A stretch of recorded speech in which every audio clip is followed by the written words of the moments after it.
there was a shop on the little shop building on the farm. It was probably 10 by 15 building. And I think the only thing electrical in that whole building was the light bulb.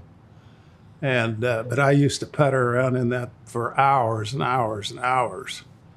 And 40 years later, my dad apologized to me for never giving me any decent tools to work with. And I told him, I said, you have nothing to apologize for, because that's where I learned to build things out of nothing.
After high school, I went to Calvin College, and I spent 2 years there. I was taking classes for engineering. I was planning on going to becoming an engineer. During my second year at Calvin, I think I was home on spring break in the spring, and obviously I was spending time with Marge, and we had talked with a friend, and they had eloped previously, and we heard their story, how it all happened. So anyway, the plan was Marge was going to come along back to Grand Rapids with me, and then she was ultimately going to catch a ride back with somebody else that was heading back at the same time. Well, on the spur of the moment, we decided, what the heck, let's elope. So the plan was, well, what the other couple had done is they had to go to Missouri to do it. And the reason you go to Missouri is because they didn't have the 3-day waiting time between the point you get your wedding certificate, or I guess it's called marriage certificate, and the point you get married. So you could skip that. So we went down there and found a justice of the peace, and we got married. And then we drove on to to Grand Rapids. And we got a box of laundry detergent for a gift. Just what we needed. They were kind. A little bit different and unusual, but that's what we chose. If we had to do it again, we probably wouldn't have done it that way. But at the time, it just seemed like... I wouldn't change much of it. Because he doesn't like all this fuss and all that. You know, the kids had these big weddings, and well, so did our kids. They did. No, I don't need one of those $100,000 weddings.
When I think back about my upbringing, you know, I hear a lot of people who talk about their upbringing and they use it as an excuse for their bad behavior. I really never thought a whole lot about my upbringing until really just a few years ago.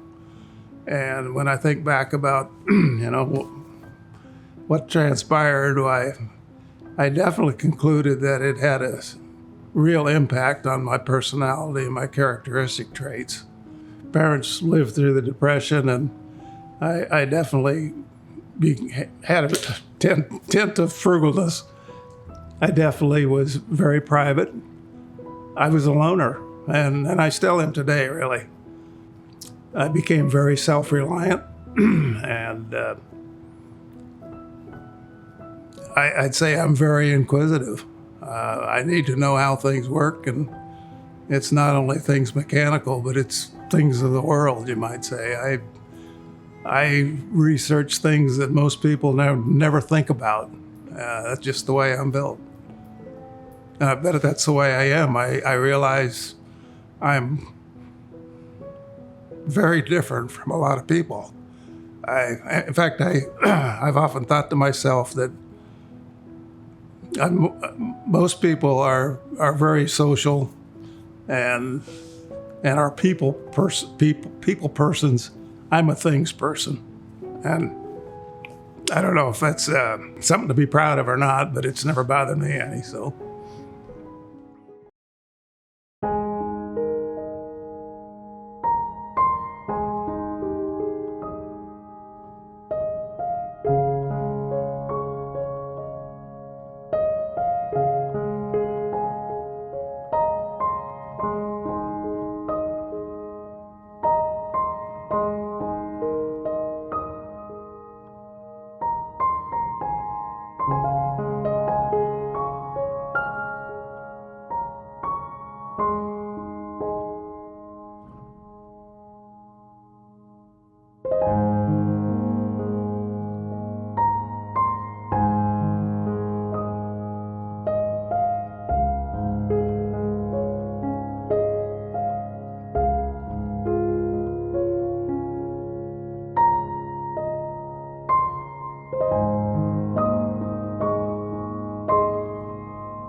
Over the years, I've had numerous people ask me the question, where did you learn to do that? And I really don't have a good answer. Typically, I usually tell them it's through trial and error. I mean, there's a lot of things that, I've tried that didn't work. And so basically, you keep try things that do work. I think in a lot of cases, if I'm a fast learner, and if somebody else is already doing it, I'm not opposed to go watching them, see how they or talking to them. And but like I said, I'm a fast learner, and so I don't know. I didn't really spend like all the construction work I've done. A lot of people would say it was kind of dumb for you to even dare try that stuff, but I never worked for anybody in construction. I worked for a fellow construction company, but that was, something. It wasn't building. It was building blocks and so forth. But so the other thing that a question or comment I get a lot of is I've had a lot of people call me an artist, and I was always uncomfortable with that because when I think of an artist, I think of somebody who has absolute creativity and can create art out of nothing. And I've always considered myself a copier. I do have an ability to look at my present situation and look at other options, look at the way things have been done elsewhere or whatever, and I know how to apply something that I've seen to the present project. And I do that very well. I'm aware of that. To me, that doesn't make me an artist. But we did a job. It was in the cathedral at Des Moines, up in the Des Moines area. It was a building that was built in the late 1800s. And when it was built, it had a beautiful ceiling dome in it. I think it was during the 30s they had a major fire in it and basically took that all out. I had to figure out, well, okay, how am I going to make these, or where am I going to get my original patterns? Well, they don't exist. So I had to actually create the original patterns. Make a long story short, when all was said and done, why, that turned out very neat, and I finally came to the conclusion that maybe there's a little bit of artist blood in me.